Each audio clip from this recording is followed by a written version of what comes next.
Hi, Lions. I wanted to read you a book today called A Chair for My Mother by Vera B. Williams. Now, Vera B. Williams is the writer and the illustrator for this book. So that means she wrote the words and she made the pictures. This is a very old book. It came out way before I was born. But I didn't have it in my house when we were growing up, but we did have a different book by Vera, this illustrator and writer, called More, More, More Said the Baby, and it was one of my favorite books because of the illustrations. I thought they were amazing. So as I'm reading this book to you, look carefully at the illustrations and see if you notice, or just see if you like them. All right, this is A Chair for My Mother. My mother works as a waitress in the blue tiled diner. After school, sometimes I go to meet her there. Then her boss, Josephine, gives me a job too. I wash the salts and peppers and fill the ketchups. One time I peeled all the onions for the onion soup. When I finish, Josephine says, "Good work, honey," and pays me. And every time I put half of my money into the jar.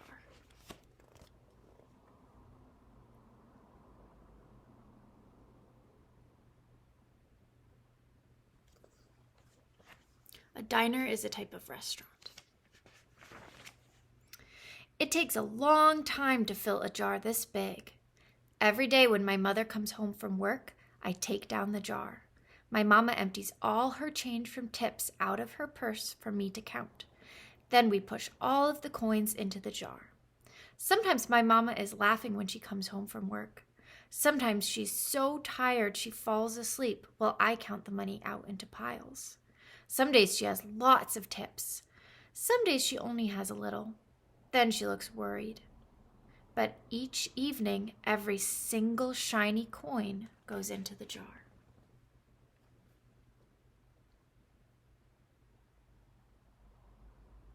That's a big jar. We sit in the kitchen to count the tips. Usually Grandma sits with us too. While we count, she likes to hum. Often she has money in her old leather wallet for us. Whenever she gets a good bargain on tomatoes or bananas or something she buys, she puts by the savings and they go in the jar.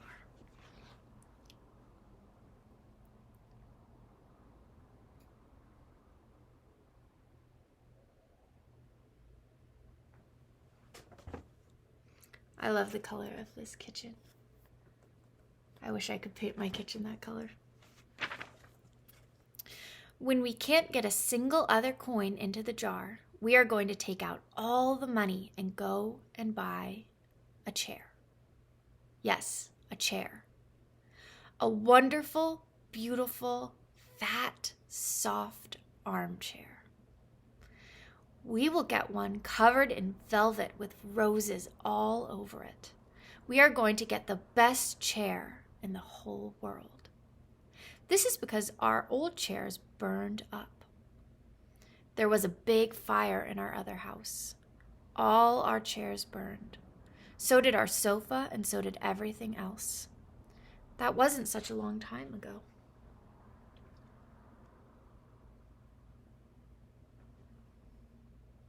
Do you think that chair looks comfortable?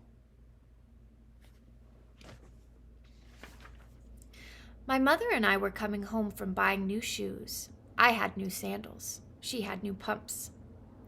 We were walking to our house from the bus. We were looking at everyone's tulips. She was saying she liked red tulips, and I was saying I liked yellow ones. Then we came to our block.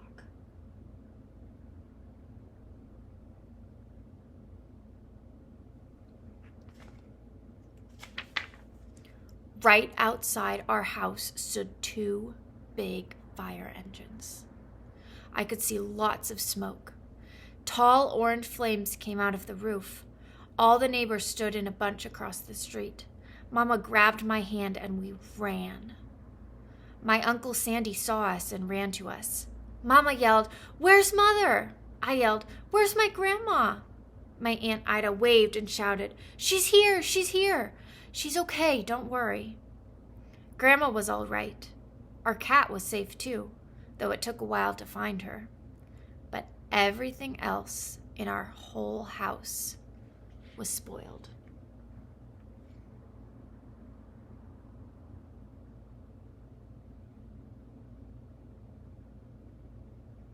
Wow.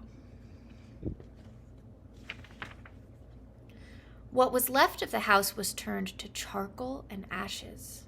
We went to stay with my mother's sister, Aunt Ida, and Uncle Sandy. Then we were able to move into the apartment downstairs. We painted the walls yellow. The floors were all shiny, but the rooms were very empty.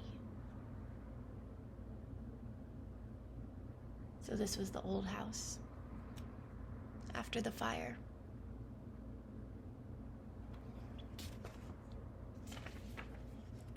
The first day we moved in, the neighbors brought pizza and cake and ice cream, and they brought a lot of other things too. The family across the street brought a table and 3 kitchen chairs. The very old man next door gave us a bed from when his children were little. My other grandpa brought us his beautiful rug. My mother's other sister, Sally, had made us red and white curtains. Mama's boss, Josephine, brought pots and pans, silverware, and dishes. My cousin brought me her own stuffed bear. Everyone clapped when my grandma made a speech. "You are all the kindest people," she said, "and we thank you very, very much. It's lucky we're young and can start all over." Wow.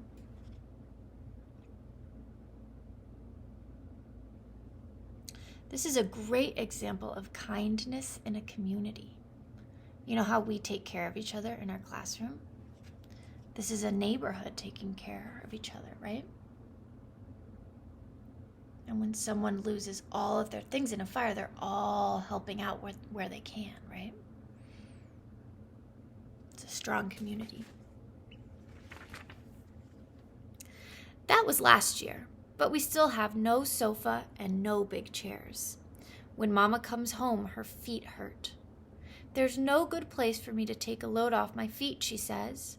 When Grandma wants to sit back and hum and cut up potatoes, she has to get as comfortable as she can on a hard kitchen chair. So that is how come Mama brought home the biggest jar she could find at the diner, and all the coins started to go into the jar. Now the jar is too heavy for me to lift down. Uncle Sandy gave me a quarter. He had to boost me up so I could put it in. Wow.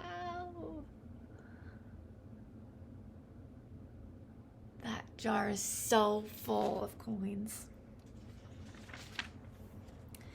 After supper, Mama and Grandma and I stood in front of the jar.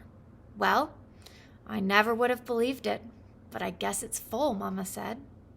My mother brought home little paper wrappers for the nickels and the dimes and the quarters. I counted them all out and wrapped them all up. I don't know if you've ever done that. Sometimes the bank will give you little papers that you can wrap coins in. I used to do that when I was a kid in my house. On my mother's day off, we took all the coins to the bank. The bank exchanged them for $10 bills. Then we took the bus downtown to shop for our chair. That's in the bank.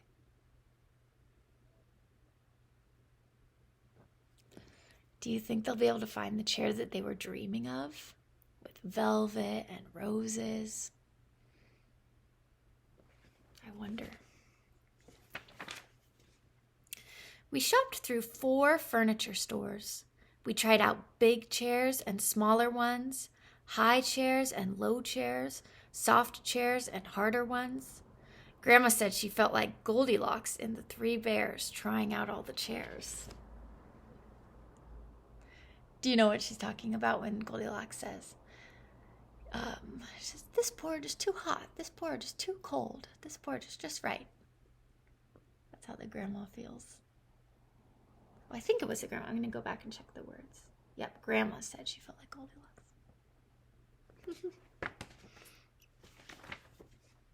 Finally, we found the chair we were all dreaming of. And the money in the jar was enough to pay for it. We called Aunt Ida and Uncle Sandy. They came right down in their pickup truck to drive the chair home for us. They knew we couldn't wait for it to be delivered.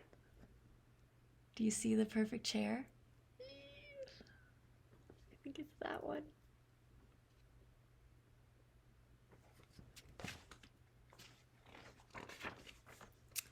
We set the chair right beside the window with the red and white curtains. Grandma and Mama and I all sat in it while Aunt Ida took our picture. Now Grandma sits in it and talks with people going by in the daytime. Mama sits down and watches the news on TV when she comes home from her job. After supper, I sit with her and she can reach right up and turn out the light if I fall asleep in her lap. Isn't that cozy?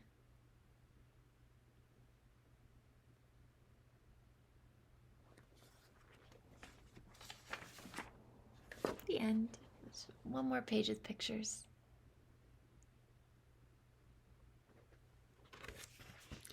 That was a chair for my mother. All right. Bye-bye.